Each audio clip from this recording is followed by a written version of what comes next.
here with Mel Wymore, who's running for City Council here in New York City. Hi, Mel. Tell me about your campaign. Where are you right now?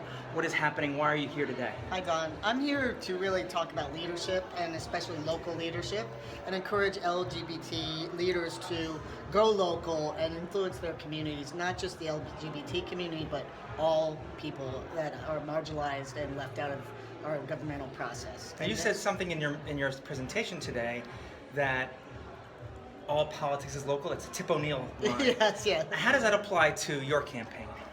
Well, my campaign is basically all about people of the Upper West Side. I mean, I was an activist from the moment I moved to the Upper West Side, and I continue to, get involved in schools and in the way our streets are designed and the land use issues of the tall buildings coming into our district, and every aspect of local life, restaurants, small businesses, vacancies of storefronts, the things that people really care about. You're facing a very difficult incumbent who's already beaten you once. How is that going?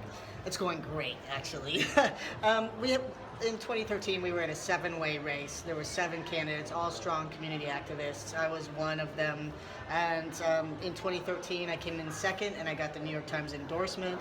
This time, it's the incumbent, me, and one other candidate, so it's a much more concentrated race. Our fundraising is amazing. We're having great, incredible, enthusiastic support from the local community. There are people that feel left out and divided, and that's what we're out to change. I'm an inclusive leader, and I really believe in empowering all people. Now, I'm a transgender woman, you're a transgender man.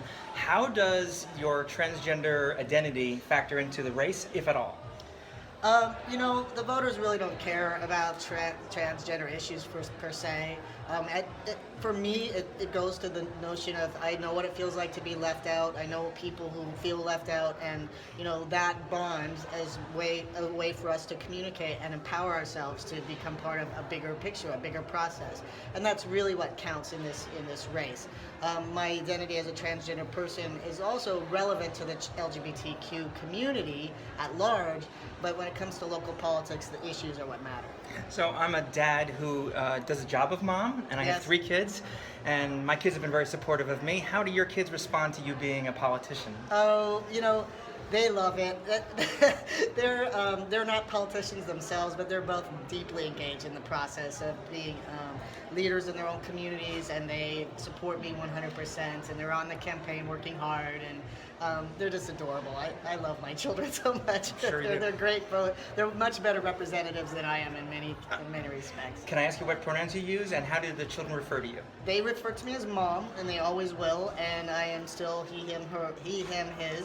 So they say, "Hey, mom, where are you going?" That's my mom. He's running for city council. We invented our own language. Exactly the same as me. My little 10-year-old, when he was 7 and I came out, said to his friends, no, that's not my other mom. No. She's my dad. That's right. So. No, it's true to the reality of the situation. I have a very maternal relationship with them, and my transitioning doesn't erase 46 years of life as a woman. It just, I have a full life, and I understand all the whole continuum and what it feels like to be on every part of it. And speaking of continuums, we have a very interesting political situation right now going on in our country. Can you tell me anything about what you're thinking is happening in Washington? Because it does affect us here. Like you said, what happens on our block affects our state, affects our city, affects our federal government. What is going on in Washington, and what are you able to do about it at the very local level? Well, in Washington, we're seeing horrible things coming out in terms of policy, very exclusive and abusive policies. We have a tyrant in office, and we need to get rid of the tyrant in the office. But the real way, the path to doing that is to organize locally. There's no way we can win an election if we don't have the grassroots ready to go. And that's what happened in 2008, right? When Obama was elected, the Tea Party got to work and elected people to local offices. And those local offices aren't really what made the difference. It was the organizing of every block, every building, every community center, every school. That organizing creates the kind of fabric of community that can vote in or out at the state level and at the national level. And I think that's why local politics are so super important. I have one last question. I have experienced a lot of male privilege in my life because I lived for 40 years as a man, or at least pretending to be one best I could. But I don't have that experience until now of what it's like to be marginalized and to be treated like second class.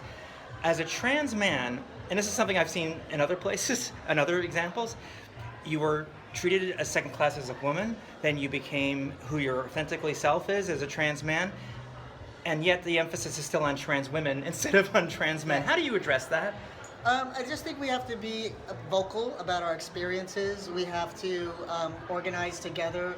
I think there's a huge missed opportunity right now for trans men to be a significant and meaningful part of the women's movement, because we do understand marginalization of women, and we also understand the male privilege and the extent to which male privilege really plays a huge role in society.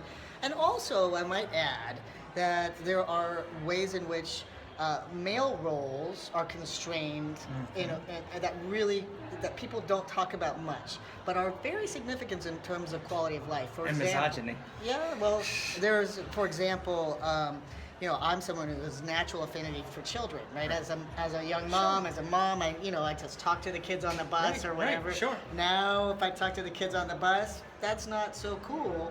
And that's actually a real loss, a real significant loss in terms of my experience as a human being. And so when we can talk about all of the gender roles and how all of them impact our lives, and a broad spectrum of those impacts together, I think we're going to move things a lot faster. So I think trans men have a lot to add to the gender equality movement, and I would welcome everyone to recognize that. And I'll be out there speaking on it a lot. That's awesome.